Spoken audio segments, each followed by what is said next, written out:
Partial lockdown yang dijalankan pemerintah Malaysia kabarnya mampu menekan angka kasus COVID-19. Seperti di Indonesia, pemerintah Malaysia juga memberikan bantuan kepada warganya yang terpapar pandemi COVID-19. Ya, untuk mengetahui perkembangan pandemi ini di negeri jiran atau Malaysia sudah bergabung bersama kita semua lewat sambungan Skype. Dosen Indonesia yang tengah mengajar di Malaysia, Pak Bimo Aryo Tejo. Selamat pagi, Prof. Selamat pagi Mas Herano, selamat pagi Mbak Dia. Selamat pagi, Prof. Prof, berbicara mengenai partial lockdown di Malaysia sejauh ini seperti apa, Pak? Apakah memang pemerintah di sana sudah mantap atau sudah berhasil untuk menekan laju angka COVID-19 di sana, Prof? Baik, jadi selama seminggu terakhir, pertumbuhan kasus positif dari COVID-19 di Malaysia sudah menurun. Jadi pada bulan Maret itu pernah sampai 250 lebih satu orang. Sekarang ini sehari hanya sekitar 30, 50. Jadi berdasarkan pertimbangan ini, pemerintah memutuskan untuk mulai membuka sektor-sektor ekonomi lebih cepat 1 minggu dari yang direncanakan pada 12 Mei. Prof, sebenarnya partial lockdown di sana tuh artinya seperti apa sih, Prof? Karena di Indonesia sendiri kan juga sebenarnya partial lockdown, tapi dengan aturan-aturan yang berbeda. Apa yang membedakan aturan antara Indonesia punya dengan Malaysia punya? Jadi sebenarnya kalau kita lihat antara partial lockdown di Malaysia, kita menyebutnya sebagai MCO atau Movement Control Order, dan PSBB di Indonesia itu hampir sama. Ya. Jadi kita masih bisa ke supermarket, kita masih bisa ke pasar dalam radius 10 km, tetapi sekolah, kemudian kantor-kantor, kemudian bisnis yang tidak penting itu ditutup. Jadi hampir sama seperti di Indonesia. Kemudian juga ada bantuan langsung tunai, stimulus ekonomi. Pemerintah sendiri menghabiskan sekitar 750 triliun untuk stimulus ekonomi yang merupakan 17% dari PDB. Jadi sebenarnya kalau dibandingkan sama Indonesia hampir sama. Tapi kalau bicara soal BLT di Malaysia, informasinya di sana tidak pandang bulu ya, termasuk Prof sendiri mendapatkan bantuan di sana. Betul, jadi di Malaysia sendiri bahkan saya pun itu mendapat BLT juga. Jadi mereka memberikan BLT tergantung dari bracket gaji. Jadi mereka melihat gaji pegawai negeri sekian sampai sekian mendapat BLT, walaupun sebenarnya kita tidak membutuhkan, tapi tetap mendapat BLT. Itu sekitar 1,5 juta, kemudian ada yang mendapat sekitar 3 juta, tergantung dari posisi mereka di pemerintahan sebagai pegawai negeri. Di masa Ramadan ini, Prof, tentunya suasananya berbeda ya di setiap negara. Tapi kita tahu bahwa Malaysia dan Indonesia jumlah muslimnya besar. Suasana Ramadan sendiri di sana seperti apa, Prof? Suasana Ramadan sendiri di sini jauh berbeda dari Indonesia. Jadi lebih sepi. Tidak ada yang membangunkan sahur pagi-pagi, itu tidak ada. Jadi semua orang ya menggunakan alarm ya di handphonenya, menggunakan jam gitu. Jadi lebih sepi. Dan kemudian untuk tahun ini tidak ada yang berjualan takjil. Ya, karena kita masih dalam MCO, Movement Control Order, jadi semuanya itu online. Ya, semuanya online, kita memberi takjil online, jadi kita masih bisa mendapatkan kebutuhan untuk puasa kita, tetapi interaksi antar manusia itu yang kurang. Bicara soal aktivitas nih sekarang nih, Prof. Aktivitas Prof ini kan juga mempersiapkan vaksin untuk diproduksi massal, apalagi kita tahu bahwa pandemi COVID-19 ini juga belum ada vaksin yang dibagikan atau sampai saat ini masih belum berhasil, masih dalam penelitian. Apa mungkin yang bisa dibagikan ke kami, Prof, ya, mengenai vaksin ini? Apakah memang benar tidak membutuhkan waktu yang cukup lama untuk menciptakan sebuah vaksin ya, Prof, seperti itu? Well, sebenarnya secara teori untuk menghasilkan satu vaksin baru itu diperlukan 10 tahun. 10 tahun ya. Tetapi kita tidak punya waktu untuk menunggu selama 10 tahun. Karena itu, apa yang dilakukan oleh para peneliti di berbagai negara adalah mereka speed up. Mereka mempercepat proses penemuan vaksin ini sehingga yang tadinya 10 tahun menjadi hanya 18 bulan atau 24 bulan. Jadi kalau kita lihat dari vaksin-vaksin yang sudah masuk ke uji klinik tahun ini, paling cepat kita bisa mendapatkan vaksin adalah 1,5 tahun dari sekarang. Jadi masih agak lama ya.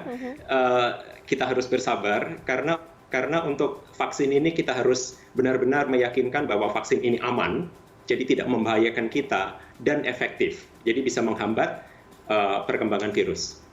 Prof, ini kan vaksinnya diperkirakan masih lama ya, waktu 1,5 tahun itu lama lah buat kita dengan kondisi seperti ini. Makanya beberapa contoh kasus yang ada di Indonesia, beberapa orang yang COVID-19 atau yang positif COVID-19 diberikan obat yang diberikan sebelumnya kepada pasien flu burung seperti Tamiflu. Sebenarnya seperti apa efektivitas obat-obat yang kemudian diberikan kepada keluarganya coronavirus ini kepada pasien yang COVID-19 ini? Baik, harus saya garis bawahi di sini bahwa untuk COVID-19 ini belum ada obatnya secara khusus.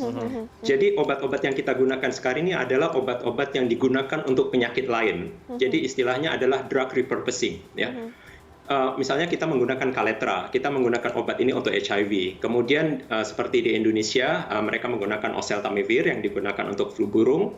Dan kemudian sekarang sedang rame penggunaan remdesivir yang dulu sempat digunakan untuk Ebola, kemudian hydroxychloroquine untuk malaria.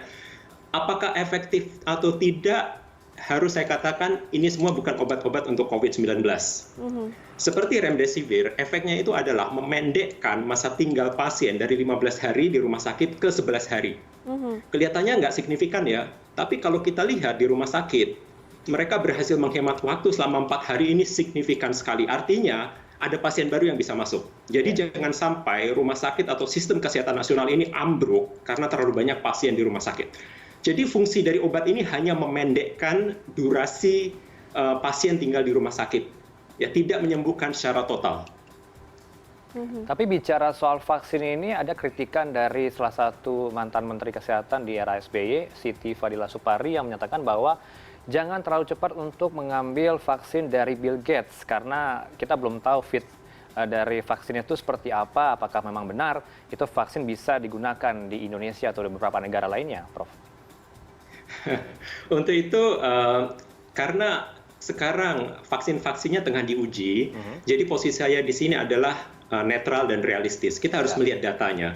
Apakah vaksin itu dari Bill Gates, apakah vaksin itu dari Moderna, atau dari Sinovac, atau dari misalnya dari ilmuwan Indonesia sendiri. Saya harus melihat datanya tanpa terikat dengan personnya. Oh, ini dari Bill Gates, saya nggak mau pakai. Ini dari perusahaan ini, saya nggak mau pakai. Jadi saya hormati posisi dari Ibu mantan Menteri Kesehatan berdasarkan pengalaman beliau dengan flu burung segala macam. Saya hormati sikap beliau, tetapi sebagai ilmuwan sikap saya adalah data. Saya terlebih dahulu akan melihat data sebelum menyimpulkan apakah vaksin itu aman dan efektif. Ya, bicara soal data, apakah perlu microchip ini dipasang dalam sebuah vaksin, Prof? Seperti yang dilakukan oleh Bill Gates. Tidak perlu. Jadi isu bahwa akan ada microchip yang diletakkan di dalam vaksin yang diproduksi oleh Bill Gates, ini secara ilmiah tidak perlu dan tidak ada. Saya tidak melihat apa relevansinya. Prof, ini juga di Indonesia sedang dibahas soal penggunaan plasma darah pasien COVID yang sudah sembuh. Seperti apa pandangan Prof soal ini? Baik, untuk plasma darah, posisi saya adalah berhati-hati. Karena dari data yang kita dapatkan sampai saat ini, untuk plasma darah ini, keberhasilannya baru diuji coba pada sekitar 10 pasien di Cina. Jadi belum dilakukan uji klinis dengan melibatkan jumlah pasien yang besar. Jadi dengan data yang sedikit ini, posisi saya adalah be careful. Berhati-hati sambil menunggu data yang lebih banyak, karena pada saat ini di berbagai penjuru dunia termasuk di Indonesia dan Malaysia kami sedang mencoba plasma darah juga. Nah, ada satu hal yang agak membuat saya khawatir karena seperti di Korea itu ada 200 orang yang mengalami infeksi kedua, reinfeksi, yang mengindikasikan bahwa jumlah antibodi yang dihasilkan pada beberapa pasien itu ternyata tidak cukup. Nah, ini yang harus diperhatikan ketika kita menggunakan plasma darah untuk melakukan terapi. Apakah jumlah antibodi yang kita berikan kepada pasien selanjutnya itu cukup? Itu yang pertama. Yang kedua, kita melihat indikasi seperti demam berdarah, yaitu yang disebut dengan antibody dependent enhancement, di mana kehadiran antibodi di dalam tubuh itu justru memudahkan infeksi kedua untuk datang. Jadi ini ada beberapa indikasi yang membuat saya mengambil posisi mengamati data yang ada yang terus terkumpul sampai saat ini, dan saya pikir kehati-hatian itu tetap harus menjadi prinsip kita ketika kita mengeksplorasi satu kemungkinan terapi yang baru. Ya, Oke. tadi kita sudah berbicara mengenai lockdown atau partial lockdown di Malaysia, tapi soal bagaimana vaksin juga suasana ya. vaksin juga, tapi bagaimana suasana Ramadan di Malaysia? Apakah sama juga di Indonesia, Prof. Bimo? Ya, suasana Ramadan berbeda ya, yang pasti berbeda karena untuk tarawih sendiri kita tidak boleh pergi ke masjid. Jadi segala kegiatan keagamaan dan sosial, walaupun minggu depan sudah mulai dilonggarkan partial lockdown-nya, tetapi itu hanya untuk sektor ekonomi. Untuk sektor sosial dan keagamaan itu tetap dilarang.